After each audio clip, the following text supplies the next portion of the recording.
আসসালামু আলাইকুম ওয়া রাহমাতুল্লাহ। আশা করছি সবাই খুব ভালো আছেন। আল্লাহর রহমতে আমিও খুব ভালো আছি। তো আজ আমি চলে আসলাম পুরান ঢাকার বুড়িগঙ্গা নদীর তীরে অবস্থিত রাজাদের প্রাসাদ আহসান মঞ্জিলে।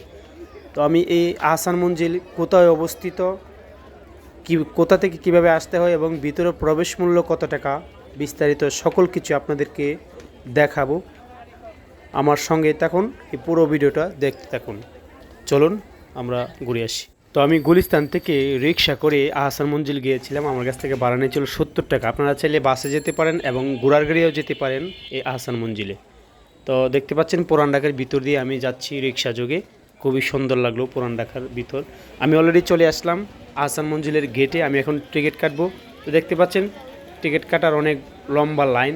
তো আমি লাইনে দাঁড়াবো, এখন টিকিট কাটবো। তো চলুন দেখি প্রবেশ মূল্য কত টাকা হয়। তো আমি অবশ্যই টিকিট কেটে ফেললাম। আমার কাছ থেকে প্রবেশ মূল্য নিল 40 টাকা, বড়দের 40 টাকা এবং ছোটোদের 20 টাকার টিকিট মূল্য ভিতরে প্রবেশ। তো আমি এখন প্রবেশ করছি, দেখতে পাচ্ছেন আমার টিকিটটা একটু ছিঁড়ে দিচ্ছে। আমি আস্তে আস্তে করে ভিতরে প্রবেশ করলাম। ভিতরে ঢুকতে আপনারা হাতের ডান পাশে একটা রুম পেয়ে যাবেন। এখানে আপনাদের ব্যাগ লাগেজপত্র রাখতে হবে। এখানে আপনাদেরকে একটা টোকেন দেওয়া হবে, যে দেখতে পাচ্ছেন একটা পয়সার মতো টোকেন দেওয়া হয়েছে। একটা আপনাকে দিচ্ছে আর একটা আপনার ব্যাগে রাখছে। তো আমি সামনের দিকে এগোচ্ছি। বাংলাদেশ আহসান মঞ্জিল প্রবেশ পথ, এদিক দিয়ে আপনারা যাবেন। আপনারা পিছন দিয়ে ভিতরে ঢুকবেন, সম্পূর্ণ জাদুঘর ঘুরে তারপর দোতলা হয়ে আপনারা বাইরে প্রবেশ করবেন।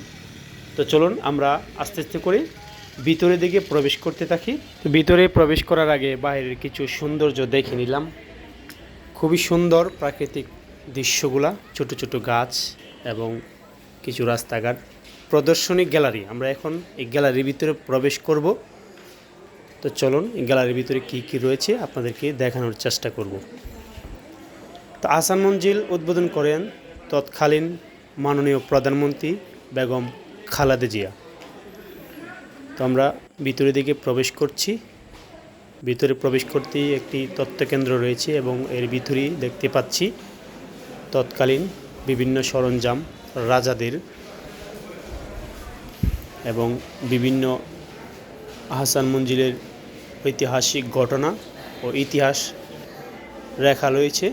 আপনারা চাইলে পড়ে নিতে পারেন ঐতিহাসিক ঘটনাগুলো। তো দেখতে পাচ্ছেন ডাইনিং রুমের বিভিন্ন সরঞ্জাম, আসবাবপত্র রয়েছে রাজা বাদশাদের সময়কালের এই আসবাবপত্র। তো এটা হইল তৎকালীন রাজা বাদশাদের একটি গ্রুপ ছবি। এখানে বিভিন্ন রাজারা রয়েছে, বিভিন্ন সরঞ্জাম দেখতে পাচ্ছেন, খেলাধুলা থেকে নিয়ে শুরু করে পার্টি। ছবি তোলা যদিও নিষেধ, তারপরে আপনাদেরকে কিছুটা দেখানোর চেষ্টা করছি। সবাই ভিডিও করছে, ছবি তুলছে, বেশি একটা কেউ কিছু বলছে না। আপনারা চাইলে ছবি তুলতে পারেন, ভিডিও করতে পারেন। তাদের আমলের কিছু সরঞ্জাম দেখতে পাচ্ছেন। এই সবগুলার আসলে নামও অজানা কিছু আসবাবপত্র, অনেকগুলোর নামই আমি জানি না। তো দেখতে পাচ্ছেন সুন্দর একটা খাট এবং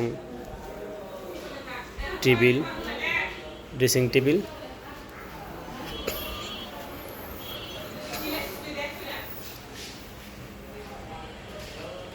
একুশ প্রাসাদ নং ড্রয়িং রুম দেখতে পাচ্ছেন। এটা সম্ভবত তাদের ডাইনিং রুম।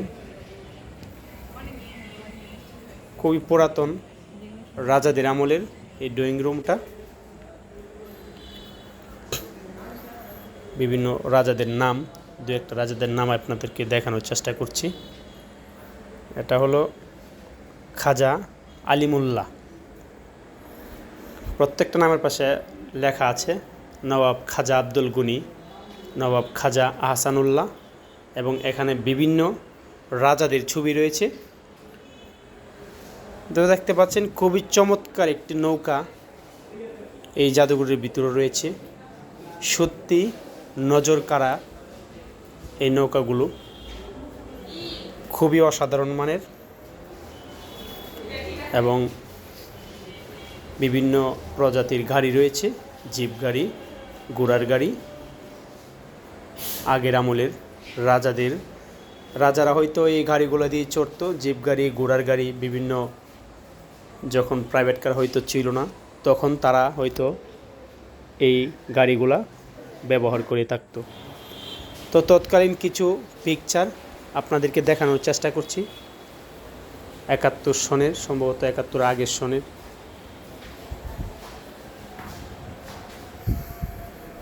তো দেখতে পাচ্ছেন খাটের কিছু সরঞ্জাম এবং বিভিন্ন আসবাবপত্র রয়েছে।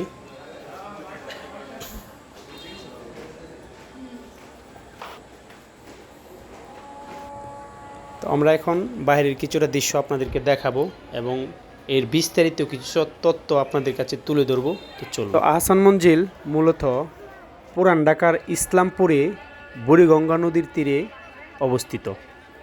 এটি পূর্বে ছিল ঢাকার নবাবদের রাজপ্রাসাদ। বর্তমানে এটি জাদুঘর হিসেবে ব্যবহৃত হচ্ছে। এর প্রতিষ্ঠাতা নবাব আব্দুল গনি। তিনি তার পুত্র খাজা আহসানুল্লাহর নাম অনুসারে এর নামকরণ করেন। এর নির্মাণকাল 1859 থেকে 1872 সাল পর্যন্ত। 1906 সালে এখানে এক অনুষ্ঠিত বৈঠকে মুসলিম লীগ প্রতিষ্ঠিত হয়। প্রতিষ্ঠাকাল 1872 সাল। আহসান মঞ্জিল কয়েকবার করে সংস্কার করা হয় এবং প্রতিদিন হয়তো হাজার হাজার পর্যটক এই আহসান মঞ্জিল দেখতে আসে। তো খুবই চমৎকার লাগার মতো একটি জায়গা। ঢাকার প্রাণকেন্দ্র সদরঘাটে এটা অবস্থিত। গুলিস্তান থেকে কিন্তু খুব কাছেই। আপনারা চাইলে রিক্সা যুগে যেতে পারেন, ঘোড়ার গাড়ি দিয়ে যাইলে তো খুবই মজা। কিছুক্ষণ পর পর আপনারা গুলিস্তান থেকে ঘোড়ার গাড়ি পেয়ে যাবেন সদরঘাটের উদ্দেশ্যে। আপনারা সদরঘাট নেমে কিছুটা হাঁটলেই পেয়ে যাবেন বাংলাদেশের ঐতিহাসিক রাজপ্রাসাদ আহসান মঞ্জিল। তো আপনিও আপনার পরিবার নিয়ে ঘুরে আসতে পারেন এই চমৎকার একটি সুন্দর জায়গাতে। খুবই ভালো লাগবে। ছোট ছোট সন্তানদেরকে নিয়ে ঘুরতে পারেন, তাদেরকে খুবই আনন্দ দিবে। তো আমিও হয়তো কোনো একদিন ছুটির দিন শুক্রবারে আসলাম, কোনো একটা উদ্দেশ্য নিয়ে সদরঘাট আসা হয়েছিল। ভাবলাম আহসান মঞ্জিলটা দেখে যাই, তো আপনাদেরকেও দেখাই পাশাপাশি। তো আমার ভিডিও আজ এ পর্যন্তই। তো সবাই ভালো থাকবেন, সুস্থ থাকবেন।